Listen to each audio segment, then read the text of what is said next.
فجر کی جو 2 رکعت سنتیں ہیں، دیکھو سبحان اللہ، دل اتنی پیاری ہیں کہ جس کی کوئی انتہا نہیں ہے۔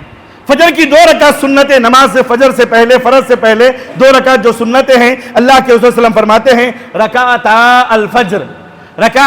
الفجر خیر من الدنیا وما فیہا، اللہ اکبر۔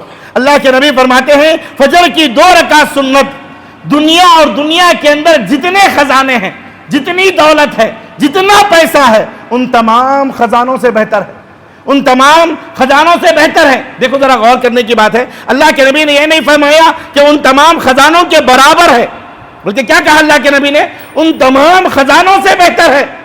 اور میرے عزیز ساتھیو، یہی وجہ ہے کہ اللہ کے رسول صلی اللہ علیہ وسلم چاہے وہ سفر میں ہوتے، حضر میں ہوتے، لیکن کبھی بھی اللہ کے نبی، اللہ سفر میں سنتیں نہیں ہیں، نفل نہیں ہیں، لیکن اللہ کے رسول صلی اللہ علیہ وسلم سفر میں بھی فجر کی 2 سنتیں اور وتر کی 1 رکعت یہ کبھی نہیں چھوڑا کرتے تھے۔ اتنی قیمتی ہے فجر کی نماز، حتیٰ کہ حضرت عائشہ رضی اللہ تعالیٰ عنہ فرماتی ہیں اللہ کے رسول صلی اللہ علیہ وسلم یہ فجر کی 2 سنتیں اتنی ہلکی پڑھتے، پہلی رکعت میں سورہ فاتحہ کے بعد قل یا ایھا الکافرون پڑھتے اور دوسری رکعت میں قل هو اللہ احد پڑھتے، اتنا ہلکا پڑھتے، اتنا جلدی پڑھ لیتے۔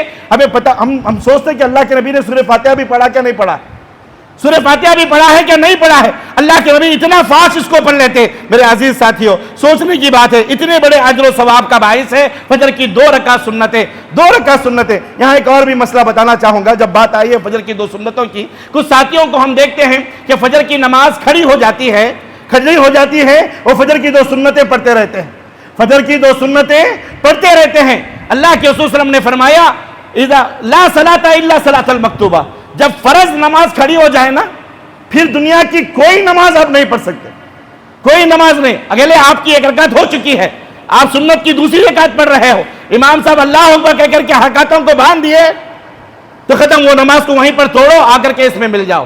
پھر فجر کی نماز، فرض نماز کے بعد جا کر کے آپ وہ 2 رکعت نماز پڑھ لیں، کوئی حرج نہیں ہے۔ لیکن یہ کچھ ساتھیوں کو دیکھتے ہیں وہ 2 سنتیں جب تک نہیں ہوتے وہ فرض میں داخل نہیں ہوتے، یہ غلط ہے، یہ غلط ہے۔ فرض اگر کھڑی ہو گئی پھر کوئی سنت نہیں، کوئی نفل نہیں۔